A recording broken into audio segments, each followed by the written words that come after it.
തെക്കൻ ഗാസയിലെ തുരങ്കത്തിൽ നിന്ന് ബന്ദിയാക്കപ്പെട്ട ഒരാളുടെ മൃതദേഹം ഇസ്രായേൽ സൈന്യം കണ്ടെടുത്തു. 2023 ഒക്ടോബർ 7 ഇസ്രായേലിനെതിരായ ഹമാസ് ആക്രമണത്തിനിടെ തട്ടിക്കൊണ്ടുപോയ യൂസഫ് അൽ സിയാത്തിനെ റാഫ മേഖലയിലെ ഒരു തുരങ്കത്തിൽ നിന്നാണ് മരിച്ച നിലയിൽ കണ്ടെത്തിയത്. തടങ്കലിൽ പാർപ്പിച്ചിരിക്കുകയായിരുന്നു കൊല്ലപ്പെട്ടത് എന്നാണ് ഇസ്രായേൽ സൈന്യം വ്യക്തമാക്കുന്നത്. മരണപ്പെട്ട സാഹചര്യത്തെക്കുറിച്ച് കൂടുതൽ അന്വേഷണങ്ങൾ പുരോഗമിക്കുകയാണ്.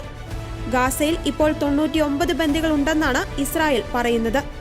അവരിൽ ഭൂരിഭാഗവും 2023 ഒക്ടോബർ 7 ഹമാസിന്റെ അതിർത്തി കടന്നുള്ള ആക്രമണങ്ങളിൽ ബന്ദികളാക്കപ്പെട്ട 250 പേരിൽ ഉൾപ്പെടുന്നവരാണ്.